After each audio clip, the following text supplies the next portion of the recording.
जय माता दी। स्वागत है आप सभी का मेरे इस यूट्यूब चैनल पे।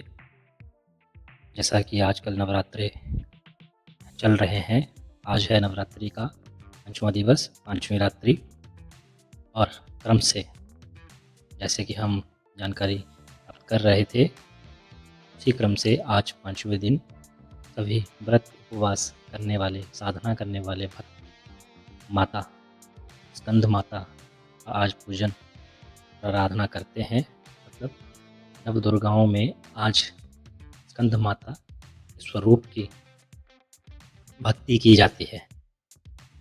माता का यह स्वरूप अत्यंत दिव्य, शांत और करुणामयी है। इन्हें स्कंद कुमार की माता होने के कारण स्कंद माता कहा जाता है। स्कंद कुमार कौन है? तो स्कंद कुमार है भगवान कार्तिकेय का ही नाम स्कंद है। ये भगवान कार्तिकेय भगवान शिव और पार्वती के पुत्र हैं। कथा कुछ इस प्रकार से आती है कि तारकासुर नाम का एक राक्षस होता है जो ब्रह्मा से वरदान प्राप्त करता है कि उसका वध हो तो भगवान शिव के पुत्र के हाथों हो, नहीं तो उसे कोई भी इस ब्रह्मांड में ना मार पाए। तारकासुर का विचार यह था कि भगवान शिव तो बैरागी हो गए हैं, माता सती ने अपना शरीर त्याग दिया है दक्ष प्रजापति के यज्ञ में, भगवान शिव तो बैरागी हैं, उनके तो संतान अब होगी नहीं। तो एक प्रकार से वो अमर होने का उसको वरदान मिल गया है। उसके मन में ये विचार था, इसीलिए उसने आक्रांत होकर दुराचार किया, अत्याचार किया, जीव जंतुओं को, मनुष्यों को परेशान किया, यहाँ तक कि देवताओं को भी स्वर्ग से गिरा दिया और स्वर्ग पे भी अपना आधिपत्य स्थापित कर दिया। सबको परेशान कर रहा था और ब्रह्मांड में एक प्रकार से उसने पाप का एक खलीमा को, पाप की खलीमा को हर तरफ फैला दिया था। तब देवताओं की आराधना से भगवान शंकर को प्रसन्न किया जाता है और माता पार्वती भी हिमालय राज के यहाँ जन्म लेकर भगवान शंकर को पति रूप में प्राप्त करने के लिए तपस्या कर रही होती हैं। भगवान शिव प्रसन्न होकर माता भगवती को पत्नी रूप में स्वीकार करने का वरदान दे देते हैं। विवाह होता है शिव और पार्वती का। इसकी चर्चा पिछले दिनों के एपिसोड में आपको बता ही चुका हूँ। तब माता चंद्रघंटा जो द्वितीय नवरात्रि की अधिष्ठात्री देवी हैं, उनके स्वरूप का वर्णन जब आया था, माता ने चंद्रघंटा का रूप लेकर राक्षस का वध किया था, जो राक्षस इसी तारकासुर के द्वारा भेजा गया था भगवान शिव और पार्वती को परेशान करने के लिए। इसके अत्याचारों का अंत नहीं हो रहा था तो भगवान शिव और पार्वती ने साधना करके एक तेज को उत्पन्न किया। दोनों की शक्तियाँ मिलके एक तेज के रूप में उत्पन्न बाहर निकली और यह तेज इतना अधिक क्षमता वाला, इतने अधिक तेजस्वी वाला ताप वाला था कि इसका वर्णन माता भी नहीं कर पाई। इसका जो ताप था वो माता भी सहन नहीं कर पाई।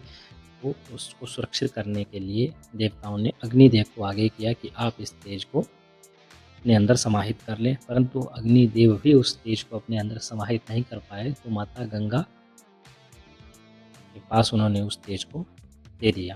माता गंगा उस तेज पिंड को अग्नि के समान जो ज्वलित हो रहा था, उष्मा उससे निकल रही थी, उसको पानी से अपने जल में बहाती हुई ले गई। तो आगे कथा ये पुराणों में आती है स्कंद कुमार के जन्म की, तो उसमें आगे वो जाकर गंगा में जो सरकंडे उत्पन्न हुए थे, एक प्रकार की घास है, बहुत तीखी होती है, तीक्ष्ण होती है, तो उसमें जाके वो फंस जाता है तेज और 6 भागों में विभक्त हो जाता है। तो वहाँ लतिकाएँ जो जिनकी संख्या 6 है, वो वहाँ घूम भटक टहलती हुई वहाँ पहुँचती हैं, तो उनको वो मिल जाता है। इकट्ठा होकर फिर 6 मुखों वाला एक बालक का जन्म होता है। कार्तिकेय उनका नाम होता है क्योंकि कृतिकाओं ने उनका पालन पोषण किया था। समय के पश्चात जब कृतिकाओं को मालूम होता है कि ये तो भगवान शिव और पार्वती के पुत्र हैं, पार्वती के पास उनको भेजा जाता है। तो माता पार्वती अपने पुत्र को युद्ध के लिए तैयार करती हैं और युद्धाभ्यास करवाती है, युद्ध के गुणों को, युद्ध करना किस तरह से अपने शत्रुओं के ऊपर विजय प्राप्त की जाती है, युद्ध कैसे किया जाता है, ये सब सिखाती हैं।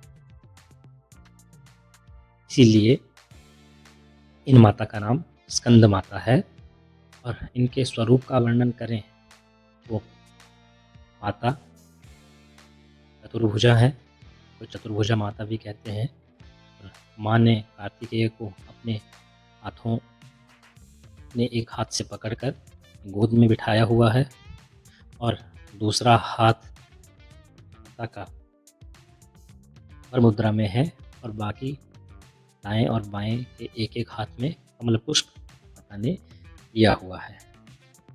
ये बहुत ही अत्यंत सुंदर माता का स्वरूप है।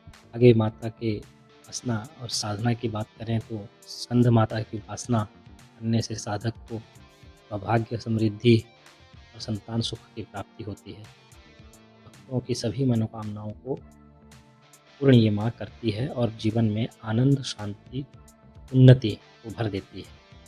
जो भक्त श्रद्धा भाव से स्कंद माता की पूजा करते हैं, उसे मोक्ष की प्राप्ति भी होती है। हाँ, तो बात है कि जब माता की जब आराधना की